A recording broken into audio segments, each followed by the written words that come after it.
Evening all, G Prepper here. I want to talk to you about World War III that is knocking on our door. And I don't want you to take my word for anything. I need you, if you can find a World War II vet or somebody my dad's age that has still got their brain attached, as in they know who they are, where they're at, and they can actually answer your questions. My dad was born in 1935. And he's getting to the point where he's struggling. But I've asked him, and I've said this several times on this channel, you need to understand, for the last 40 years, which is basically since high school for me and on, we've been in a world where our country was abundant in everything. You know, if you had money, you could buy it. It was not an issue. It was available. Since 2020 and the pandemic and the resulting supply chain issues and all the fucking problems that we're having, it's getting harder and harder if you like certain things, if you want to spend your money on certain things. It's getting harder to find. I'll give you a couple examples. Bought my wife's bike in November of last year. Had him hold on to it for a couple of weeks so I could bring it home right before Christmas. And basically, I pulled a switch. I left the bike at the dealership. They held it until after Christmas. Then I went and picked that up. But she didn't know that the bike that was under the cover was her new bike. I ordered within a week of buying it, and I bought it around Thanksgiving. So within a week of ordering it, I ordered a back seat backrest, a luggage rack, and the back seat backrest pad. None of that was available. The back seat backrest and the pad came in within a month and a half. In November, the end of November, like right after Thanksgiving, I think, is when I ordered. So around the 28th, or maybe the first week in December. The estimated ship date on the luggage rack was March 21st. The new release date on that is now July 8th. And even though my wife is shorter than me by 6 inches, her windshield is probably barely okay for her, but we're looking at getting a taller windshield. A month ago it was available, and now it's not available until May 8th. Lemons in the Floresville HEB are almost non-existent. So I just talked to somebody tonight that says to go to a certain place and they're available there for cheaper. And I was complaining about the lack of lemons, and then the ones I bought, they mold within a few days. Not like a little bit of mold, like mold and almost decompose. So what is that leading up to? Well, why am I advising you to look into what was short during the war? Meat and protein, almost non-existent. Anything steel, anything metal, anything rubber, very hard to get. So if there are tools that you need and you have the money and you've already covered shelter, food, water, and security, then you might want to spend some of your hard-earned pennies on that instead of on junk. If you have a car that needs tires within the next year, I would recommend that you consider investing in your tires sooner rather than later. It's my opinion, my advice. Do as you see fit. Okay. Understand, everybody that knows anything knows and has heard victory gardens, and everybody thinks it's about being patriotic. I'm pretty sure it was less about patriotic and more about growing some food that you could eat that you didn't have to pay for, or that you didn't have to go buy, or you didn't have to go get because you had it. Everything will become hard to get. So my advice for you is to get over-the-counter medicines. They last forever. Right now we're in cold sore season, and if you use some kind of cold sore medicine, maybe go buy a couple tubes. I bought a tube the other day. I get one every once in a while. I've got a tube that I use a Breva, so it's been on the counter for 4 years now. Probably still will work. Maybe not as well as it would if it was brand new. The tube I just bought, and I'll leave in the package. I looked at the expiration date is September 25. All right. If you have animals that you love and care about, I have dogs, so I talked about going to get dog food on Sunday. I did not. I went and got the canned food today. Assuming things go right, tomorrow I will go get another bag of dog food. The bag of dog food is not that big a deal.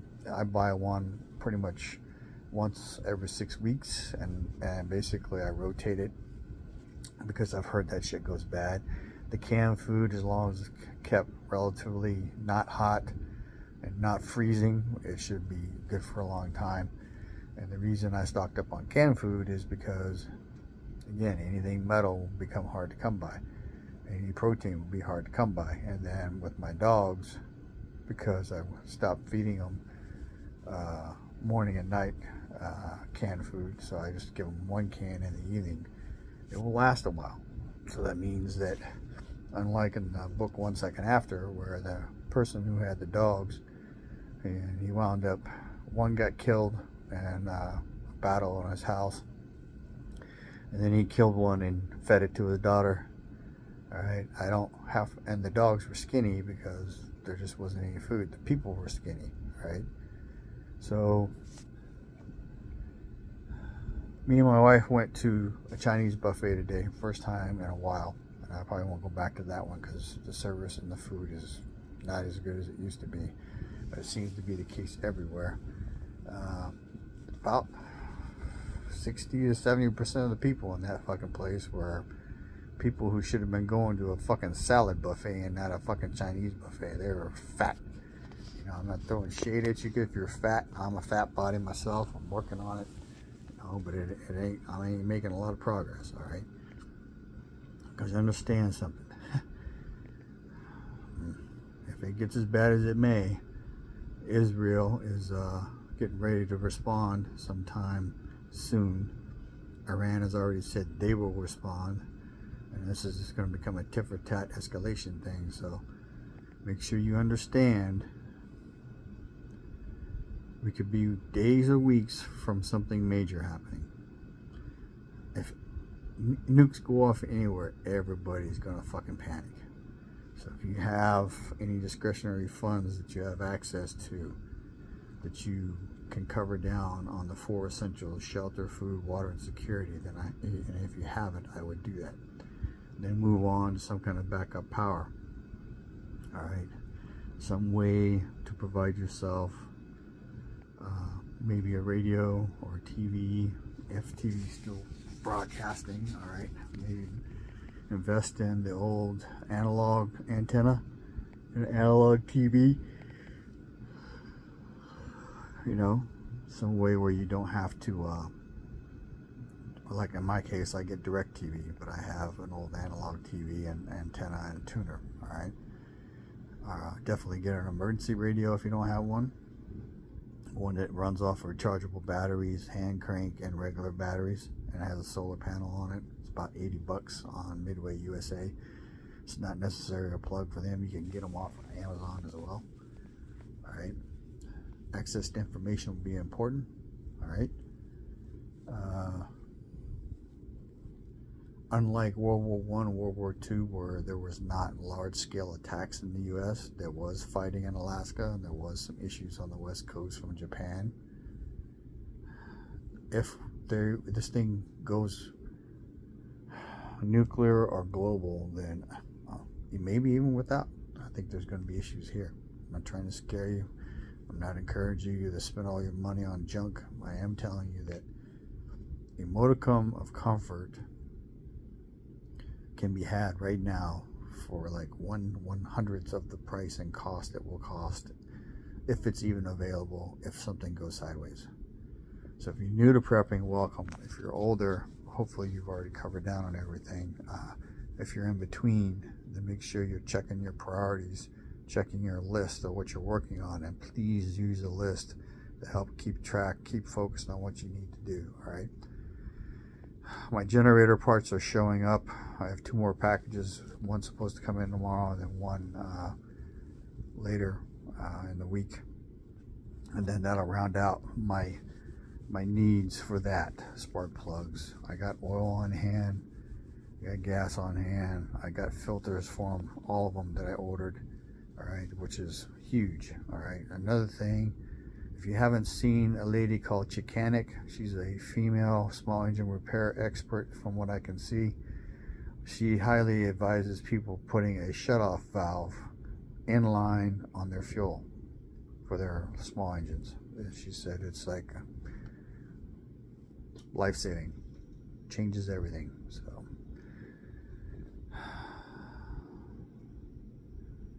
rice if you eat it, beans if you eat it, canned meat, canned protein, canned fruits and vegetables.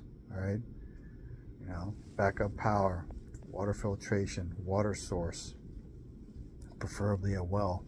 Get the water tested. You know, if we're lucky, nothing stupid will happen, like stupid, like send people into a panic here in America, stupid, until June, July time frame. I think that's the time frame it'll happen, because it's close enough to election that they can do shit to affect the outcome. That's just my opinion. All right, you know, there's no guarantee, but that's a timeline that I'm thinking right now. All right, this has gone on long enough. I just wanted to get on here and tell you, if you can find someone born 1935, 1930, they were all old enough to see the end of the war, to see, maybe not understand, but understand that we were going to war in 1941 after Pearl Harbor. They can also talk to you about that the shortages didn't level out for years after the end of the war, right? So, boots for everyone. If you got kids, you got feet that are growing, they might be in a pair of boots for a couple of years, and you don't want them fucking up their feet. So buy probably every other size. If they're in a size 8, maybe buy size 10, you know. If they're in 10s, maybe size 12, because you can wear shoes that are too big and not mess your feet up, but you cannot wear shoes that are too small without messing your feet up. All right, basically anything rubber, anything textile, clothing will become a problem, which is why in the last few months I've been encouraging outerwear, boots, gloves, some kind of brimmed hat that keep the sun, rain, and bugs off your ass if you're in the woods. All right, if you're like me and you wear glasses, extra pair of glasses, preferably safety glasses with vision inserts so you can see.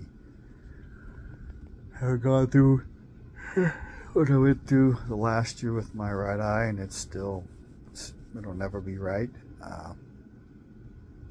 You know, it's a problem. So you only got 2 eyes, you lose one, you're down to one, you lose both, and then you're battlefield ineffective. All right, and then if you listen to Canadian Prepper, he had a CIA expert, former analyst, basically say, make sure you're wearing boots if you're going into any kind of combat, firefight. If you're responding to something, be in your boots. Flying, shrapnel flying, anything from blast, hit your feet if you're in sandals or house slippers, fucks your foot up, you're out of the fight. And if the shit has hit the fan and there's no medics available, and you don't have antibiotics, then you're probably going to die. Infections will kill millions. All right. Again, information is knowledge and power. Live a little, prep a lot, share the love when you can. Chief Prepper, out.